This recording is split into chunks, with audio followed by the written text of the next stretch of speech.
Hi everyone. I hope everyone is great. I'm Anta Diallo. I'm the EuroQuity Africa manager at Bpifrance.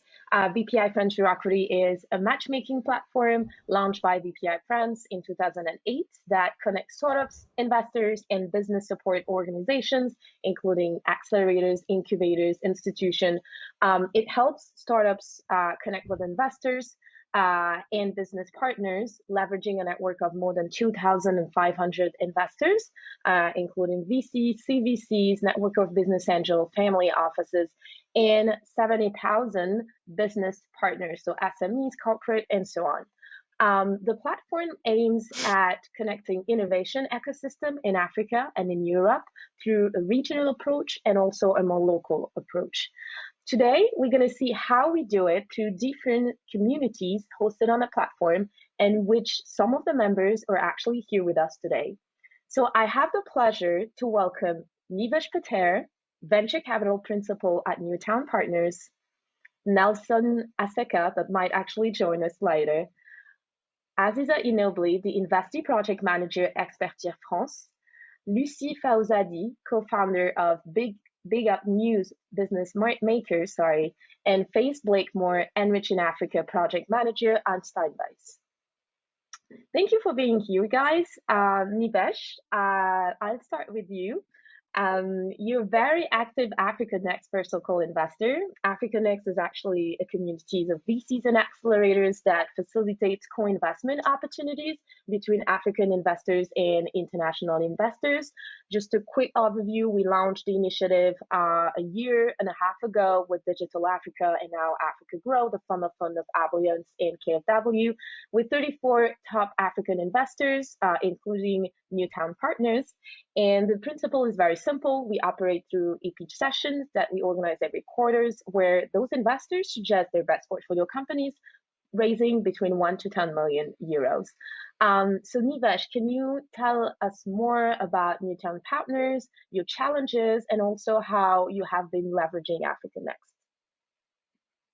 Sure. Thanks, Anta. Thanks for having me. Newtown Partners is technically a US VC fund manager, although most of our investment team is based in Africa, or South Africa to be specific.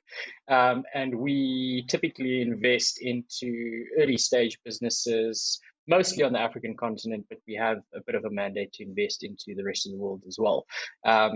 As the team is based in Africa, in South Africa, we try and source most of our transactions on the continent. And kind of the biggest part of my job, or the most major part of my job, is to find transactions and find opportunities for us to invest in, and also to help our portfolio companies who we have invested in raise further capital. And that's where Africa Next really has helped us. I think we have been lucky enough to have 2 of our portfolio companies pitch at some of the sessions, and they've got really great feedback. And it's a great platform to kind of spotlight our portfolio companies and get the attention of other co-investors. And that's been really, really useful. So thank you for that. And then I think it's a really great deal sourcing platform for us. I mean, there's great opportunities, really good startups that are on the platform, and a lot of them that we've reached out to. Maybe hopefully looking forward to close a transaction from one of the businesses we've seen on the pitch session. Thank you so much for that, Nivesh. Thank you for this enlightenment. We might have Nelson actually that will join, the CEO and co-founder of AI Fluence. That is one of the startups that pitched at the Africa Next session. I'll pass that and I'll go through Aziza. Welcome, Aziza.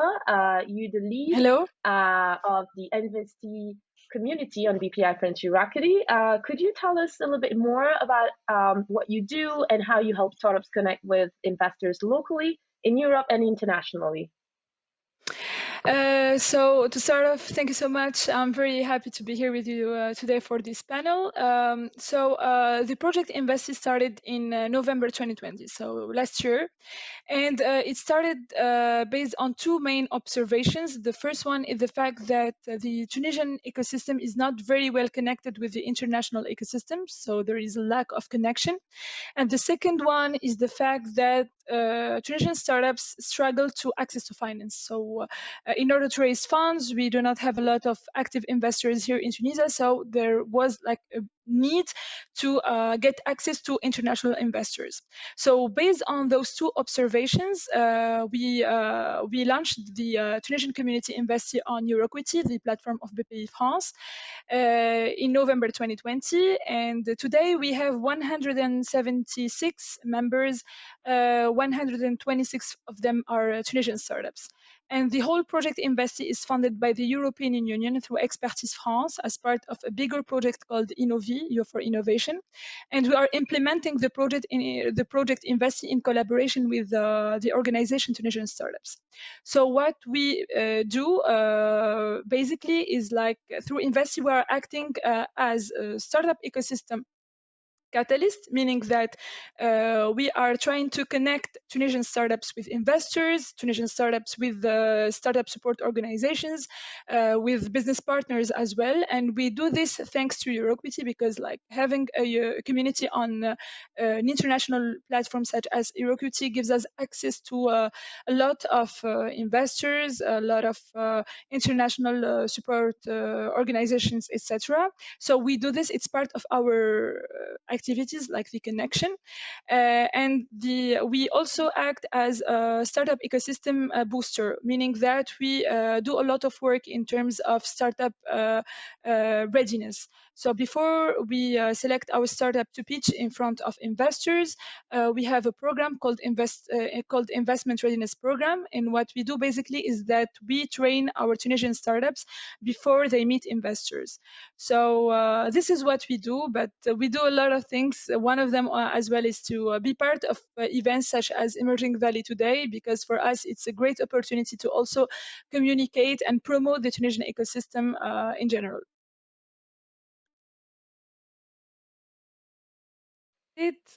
Thank you so much for that, Aziza. Thank you very much. Lucy, nice to have you here in this workshop. You founded a great open innovation program that helps startups connect with corporates, and you're now expanding in Africa.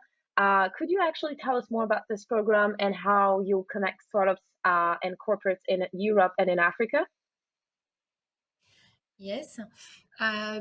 BigUp is Open Innovation Program, was born in 2015 years in Montpellier. So our mission is to connect together the company of innovation needs and the solutions providers. BigUp was born from the need to accelerate the connection between big company decision makers and startup in territory outside the capital Paris, because the innovation exists in all territory and not only in capitals. Our program has three ambitions: to develop the business for the big company and the startup, to save time, speed up in the connection, and to answer the two innovation needs. We have three main programs: tailor-made innovation for a company or partners, identification of innovation needs and sourcing of solution providers, and BigUp tool with different company or partners, and the innovation platform, the platform in the company's color to organize their innovation challenge. But the objective is the same for the three programs: put in relation the company of innovation needs with the solutions provider with efficiency to do business. We have a rich experience and a recognized experience in the territories in France, in metropole and overseas. We have organized more than 30 BigUp events, qualified meetings between big company or middle-sized company and startup. We have over 1,500 candidates startup on our platform, and more than 70 contracts signed by big company with startup. We worked We have worked with more 50 big company and middle-sized enterprise. This is company come from different business sector: energy, logistic, industry, fintech, cleantech, food tech, media. For example, EDF, SNCF, Crédit Agricole, Société Générale, GRDF, Suez. So now we want to develop our program to international and more specifically in Africa. We want to connect quickly and operationally French and Africa company with innovation needs and French and African startup or small enterprise solution providers. So we want to organize a BigUp in Ivory Coast in April 2022 years in Abidjan in partnership with the territory ecosystem. So I go to Abidjan next week.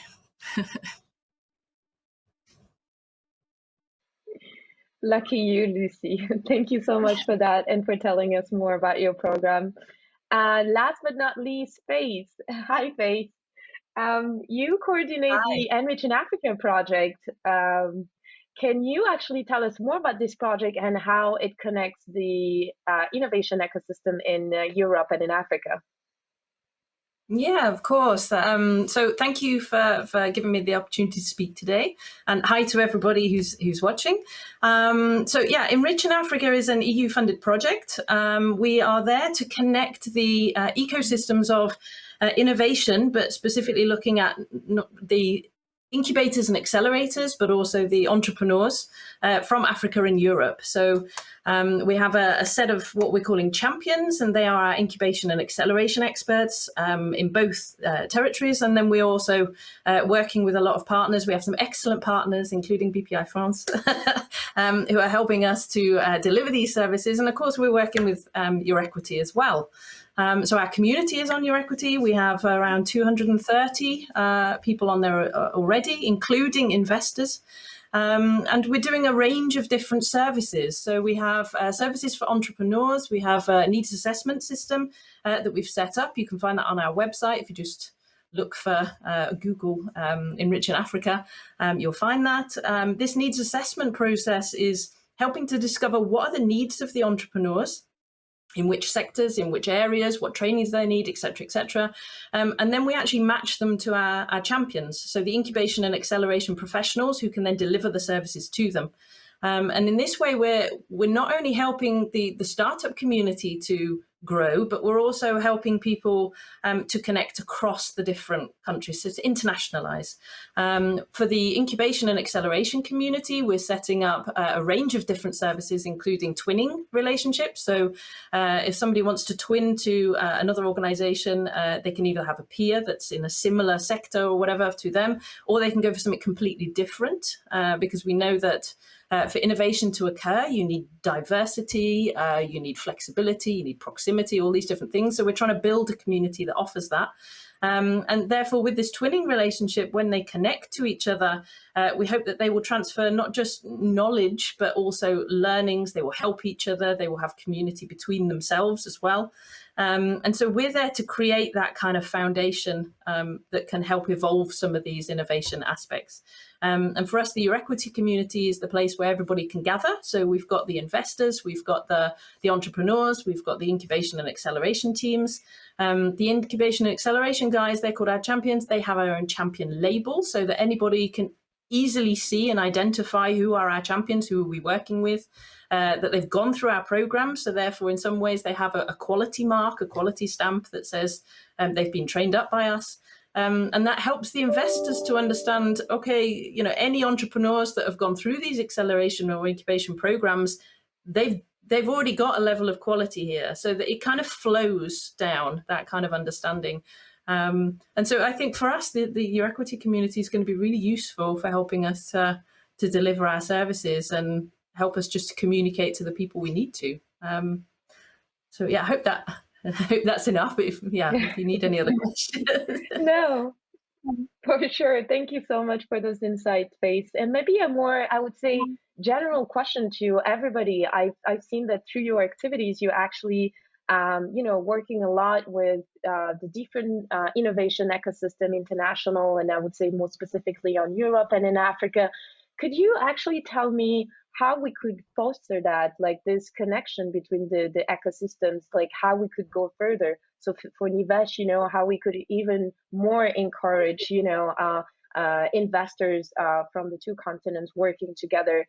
For Aziza, having more investors checking out and investing in Tunisian deals, for instance.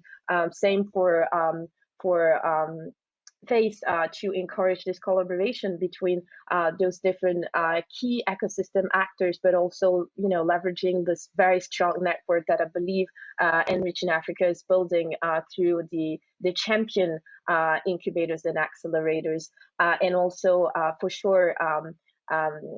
Lucy, how you guys will in Africa, try to build this strong, I would say, connection with the existing network that you managed to build in France. I'll start maybe with, don't be shy, I'll start with Nivesh.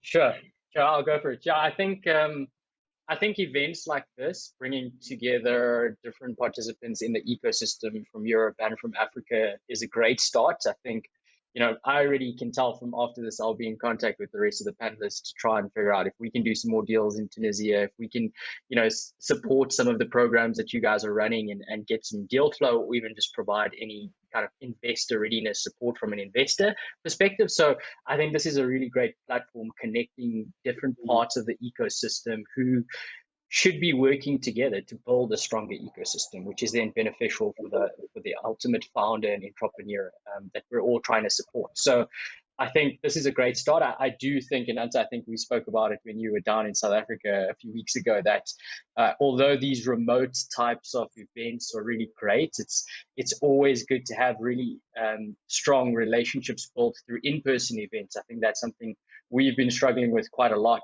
And that's why, like, any events that are happening across the continent, we'd love to be a part of and be in person, so that we can develop strong relationships that aren't just transactional, that where I'm looking for something or you're looking for something, but we're really just trying to build deep relationships so that we can support each other.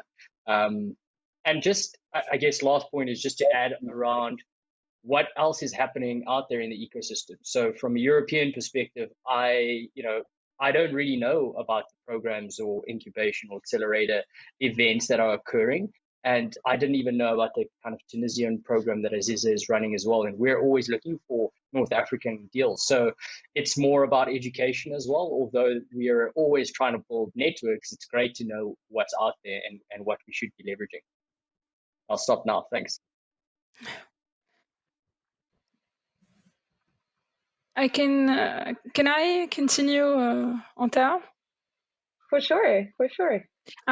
Great, thanks. I totally join Nivesh when it comes to the importance of being part of offline events. I was in Cape Town as well, but for another event, Africa Arena, and I believe it's a great opportunity to meet people directly, in fact, and have discussions with them and understand their needs, because one of the I think in order to be able to build those bridges, it's very important to understand the needs of each ecosystem. For example, for us, for InvestiCase, our mission is to connect Tunisian startups with investors. So what we are trying to do is that to understand the needs of investors. So we do a lot of calls with all types of investors to better understand their investment thesis, if they have preferences in terms of tickets, in terms of sector, and we ask a lot of questions regarding the tickets, etc. This helps us better understand what they are looking for. So it enables us to connect them with the right Tunisian startups. And on the other hand, what we do is that we qualify Tunisian startups, because as I mentioned earlier, today we have 126 startups. All of them are from seed stage, and we also have pre-Series A and Series A and more as well. And what we do is that we qualify them, meaning that we train them, we try to build their capacities when it comes to investment readiness before they meet investors. And in terms of activities, we organize e-pitch sessions, and we do a lot of efforts on that, because what we do is that we select 4 to 5 startups every 2 months. We train them, as I explained earlier, and then we do those online pitch sessions as part of EuroQuity, of course. And this enables us to reach more investors and then to connect our startups with investors. Maybe to wrap up, I think it's very important to understand the needs in order to build those bridges.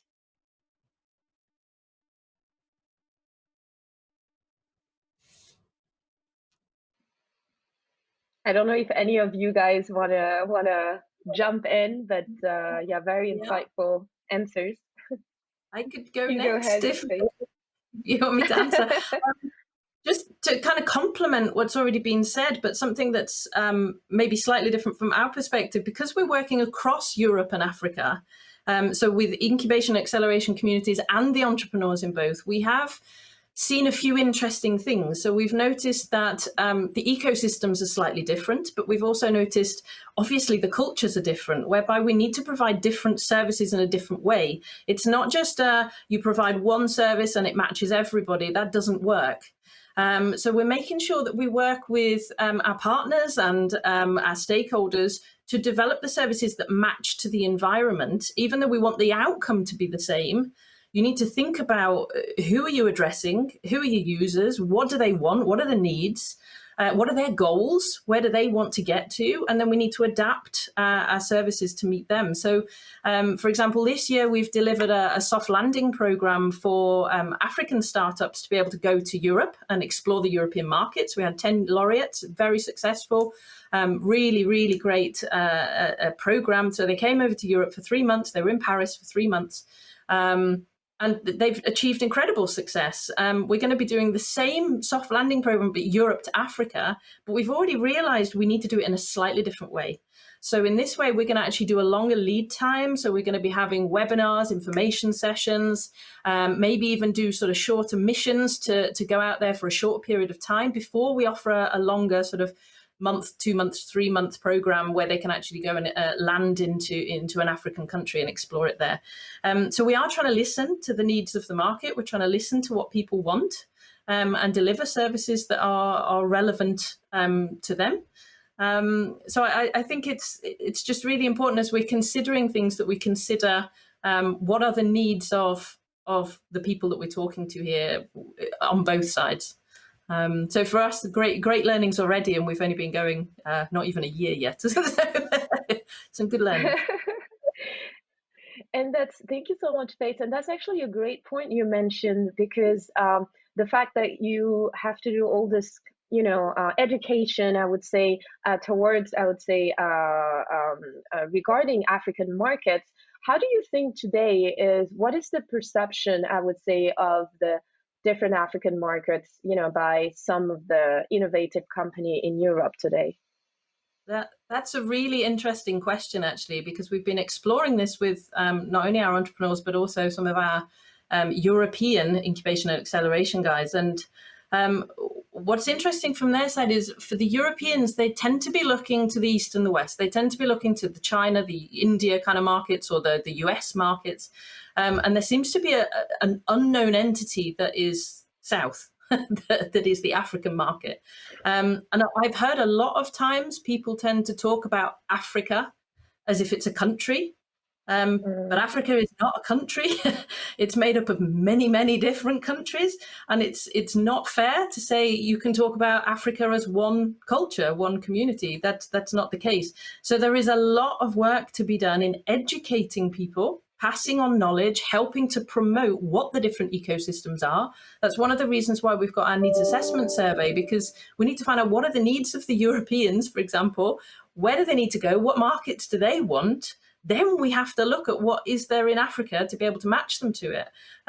So it's kind of it's really interesting territory to look at 2 continents and not just two countries. And it just means we need to be flexible. And I think this is one of my key learnings is be flexible. You might have a plan, you might have an idea of what you think needs to happen. You need to know that you need to admit when you're wrong, and you need to be able to change your direction if necessary. So yeah, we will keep going. So we've got another 2 years of this, and then the Enrich in Africa Centre will open. our legacy item. That's actually in South Africa. So we're going to have our host organization is in South Africa. So there's lots happening over the next 2 years. Hopefully it'll be good. But yeah, anybody who's interested, just get in touch. We'd love to talk to you. For sure. And I think what you said, about flexibility is definitely key. And the fact that, there's a whole diversity in terms of markets. Africa is not just one gigantic market. And Nivesh, actually, I think you've been seeing a lot, I would say, just, exploring the different deals in the different African markets. So what would you say to, as the idea of like to kind of promote the diversity of those markets in terms of deal, and to kind of encourage European investors to take a look at them?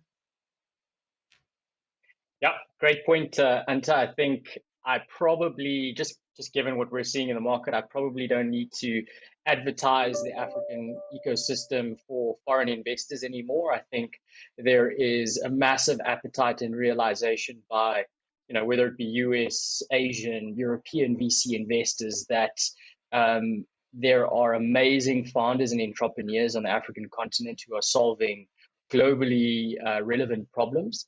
And there's an influx of capital into these markets chasing yield and opportunity. So I would say that for European investors or American investors or any investors who's not based in the continent, they will see very quickly the success stories, which they've been seeing already, and that will normally attract you to look at these markets. But what's really interesting, and I think one of the panelists mentioned it, is that if you look at Europe population size and you compare that to a lot of African markets alone, there is massive opportunity for some of the solutions that are out there. So if you compare France to a country like Nigeria, for example, there is no comparison in terms of market size opportunity for any of the startups solving problems in those markets. So already we have an advantage, and I think African entrepreneurs are extremely resilient and are probably what I always look for when we invest into startups is just founders who've lived the problem that they're solving. And African founders are normally super resilient and think of unique ways to solve these problems. So I feel like I'm selling it a little bit, but I probably don't need to anymore. I'd like to keep the African founders to myself. But yeah, we always welcome new capital and new investors, and it's really great to see all the programs that are happening, because I do think there's one area that we struggle a little bit, is that we don't really have a lot of incubation or acceleration services to help get founders from having a great idea, having some proof of concept, up until running a business, because I think that's a very different skill set and how you approach investors. So it's great to hear a lot of the programs that are happening. Thank you so much, Nivesh, for that. And actually, on this last point, I think that's what, Enrich in Africa, and correct me if I'm wrong, Faith, will try to do, kind of like connecting this ecosystem of incubators and accelerators in Europe and in Africa, and leverage it to kind of do, peering and best practice, and also, working together in order to reinforce capacity building. Could you expand a little bit more on that, Faith? Yeah, sure. The whole point of our champions community, I'm going to say, is the fact that we are not only going to be helping to train them. So we've got capacity upgrading kind of workshops, we've got boot camps, we've got virtual academies, we've got all kinds of things to help that environment and those actors. But we're also trying to say, we need them to work together, and we don't want there to be any situations where people think that Europe's got it made and everything's fine. No, there is so much learning that needs to go between the two. And if we're going to talk about internationalizing really good startups and helping them to grow and helping them to get a really good foot in the market, they need both sides. As has already been said, the African market is it's enormous. It's evolving incredibly quickly. And for our side, we really want to make sure that Europeans are really well positioned to be able to engage with that. So it's a benefit for both sides, and we're there as Enrich in Africa to try and help that in whatever way we can. So obviously we've got our program set up, but we will be looking at how we can develop those in the future and what new things we might be able to shape as well. So it's a very exciting time for us. Very. That's amazing. And Aziza, I think you mentioned it also a little bit earlier, but that you really leverage, the incubators and accelerators for, to with your investment readiness program to help those startups get investment ready, I would say. How do you work with them on the ground? Like how do they help you? Is it to reinforce, to help the startups develop on the product, on the growth, on the investment ready side? How do you work with them, and also how do you have their help to qualify also the deal flow that you guys have? Yes, so for us, it is very important to collaborate with startup support organizations. And today we collaborate, I think, with all of them here in Tunisia. I mean, incubators, accelerators, innovation hubs. For us, it's a must. It's part of the whole project. And what we do in terms of activities with those startup support organizations is that we do a lot of things. One of them is the fact that we mobilize experts for them. So those experts will help them also build their own programs.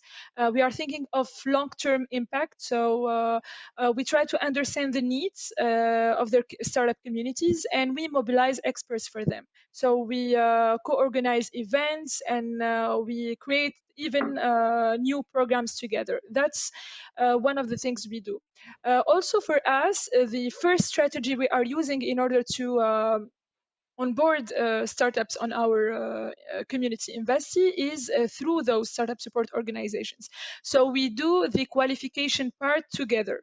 I make sure to communicate the eligibility criteria of our community, meaning that because today at Investee we select startups who already have a product on the market, who have at least raised at least one round, for example. So I make sure to communicate all those details to the startup support organizations, and we collaborate in order to have like a short list of startups, and then we co-organize an onboarding sessions enabling us to onboard those startups on EuroQuity platform.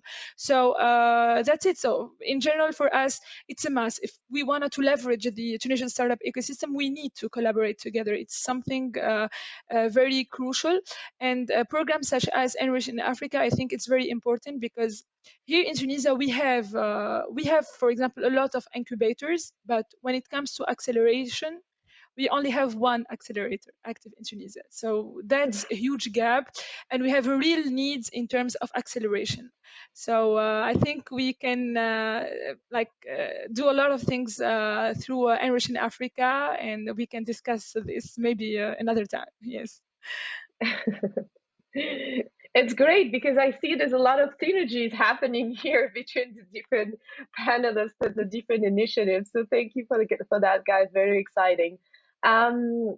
Just wanted to know, maybe to conclude the panel, actually, guys, if you have a last word you wanted to say about how we can, as we discussed today, foster this collaboration between the African and the European ecosystem. A last, I would say, really inspiring word that you would give.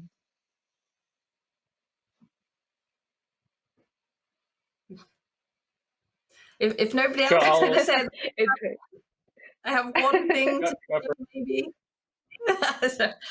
Yeah, and then I'll hand over. Just going back to so we did the Enrich in Africa annual congress just a couple of weeks ago, actually followed on from Africa Arena. And we had some excellent speakers there. And one of them, Leslie Donna Williams, was talking about what we need for the ecosystem. And she was talking about that basically we need empathy over methodology to build humanity. And it just, for this, that really struck a chord with me, that we've gone from the kind of, let's think in terms of technology, and let's think in terms of, our brains of doing stuff. Now we're talking about how do we reach the people? How do we think like them? And this whole empathy thing, I think if we can all come together and think about the users, as we'd say in tech, but think about the people and what they need, and then we can work together. And then it doesn't come about, sort of competition with each other or trying to fight against each other. There's plenty that needs doing out there. And I think if we can come together, there's a greater impact that we can have. Hand over to the others now. Thank you. So for me, maybe I think it's very important. Data is very important if you want to really to leverage the those links between the Europe and Africa. I think data is very important to know the ecosystem and understand the needs. And the second thing, that the point that Faith brought earlier is the fact to be able to adapt and to be flexible according to the ecosystem we are addressing. And maybe the last thing I would conclude with is the consistency. Because today we have a great movement happening in Africa here. I'm very optimistic about what's happening. It's something very interesting, and but consistency is very important in order to really to leverage the ecosystem. That's it. Thank you, Aziza. Nivesh and Lucy? Sure, I'll let Lucy go first. Okay. I think it's very important also to work with partners and ecosystem in territory because this is ecosystem now the startup, the company, the corporate. So it's very important to work and to BigUp. We work with French Tech in France, with accelerator, incubator. So it's very important to work with the ecosystem in the territory. Voilà. Thank you for that, Lucy. I'll just agree with what Lucy said and the rest of the panelists. I think important is just to adapt and just not come with preconceived ideas of what it should look like from where you're based.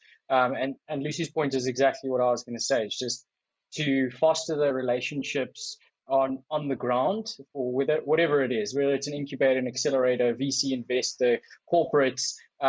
We always look for a local partner when we're investing in country. So, if we ever did a deal in Tunisia, I'll definitely chat to Aziza because we don't have that on the ground knowledge of culture, of how things work, So I think that's important. And I think that's happening a lot more, at least within VC capital deployment.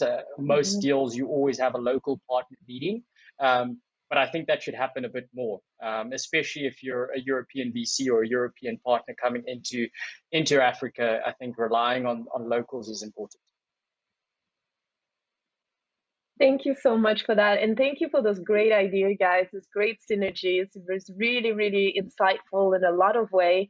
If you guys that are watching us are interested in connecting with any of this brilliant initiative that our panelists today were telling us about, you can connect on EuroQuity.com and join the different community, the Enrich in Africa community, the Investi community, the BigUp community, the Africa Next community.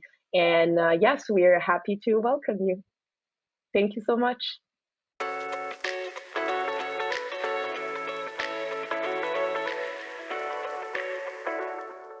Bonjour à toutes et à tous, je suis très heureux de m'exprimer devant vous aujourd'hui et d'avoir l'opportunité d'introduire vos échanges, même si, bien entendu, j'aurais préféré être physiquement parmi vous. Le CPA a réalisé, comme vous le savez, un tour de France de l'entrepreneuriat des diasporas avec Bpifrance entre septembre 2020 et février 2021 pour aller à la rencontre des entrepreneurs de la diaspora. Ces débats ont mis en évidence des défis et le Pass Africa a été construit avec les entrepreneurs pour y répondre. Le Pass Africa a pour objectif d'accélérer le développement des entrepreneurs à fort potentiel entre la France et l'Afrique. Concrètement, c'est un parcours unique et prioritaire créé au sein de Bpifrance à Paris et dans ses directions régionales avec plus de 80 partenaires. C'est tout un écosystème qui s'est mobilisé avec le CPA partout sur le territoire pour les entrepreneurs de la diaspora dans les domaines de l'investissement, de l'accompagnement, du financement, de l'assurance, de la garantie et du soutien à l'innovation. Ce sont aussi des formations, du coaching, du conseil qui sont fournis tout au long de l'accompagnement. Je pense à l'ESSEC Business School, au cabinet d'avocats Auguste Debouzy, à la société d'investissement Afrique Invest, tant de partenaires impliqués. C'est enfin une communauté mobilisée et connectée pour des opportunités de réseau, de communication et de partenariat. Un accès aux grands rendez-vous franco-africains, une visibilité augmentée dans les médias et une communauté digitale regroupant plus de 14 000 sociétés, 2 000 investisseurs et 1 500 structures d'accompagnement entre l'Europe et l'Afrique. Le Pass Africa, ce sont aussi des liens tissés directement avec les institutions africaines, dernièrement avec le ministère en charge de la jeunesse de Côte d'Ivoire et la délégation générale à l'entrepreneuriat rapide des femmes pour créer un parcours fléché qui commence en France avec Bpifrance et nos partenaires nationaux et qui se poursuit dans les pays africains. Si le Pass Africa a pour but de faire émerger les prochains champions économiques entre la France et l'Afrique, il a aussi une mission d'inclusion, car les lauréats du Pass Africa incarnent pour les plus jeunes entrepreneurs des exemples de réussite et des rôles modèles inspirants. C'est pourquoi le CPA a lancé en avril dernier un programme de mentorat qui a été intégré dans le dispositif du Pass Africa. Ceux qui bénéficient de ce label ont la mission d'accompagner ceux qui débutent, notamment issus des quartiers prioritaires, pour les coacher, les inspirer, leur montrer que c'est possible.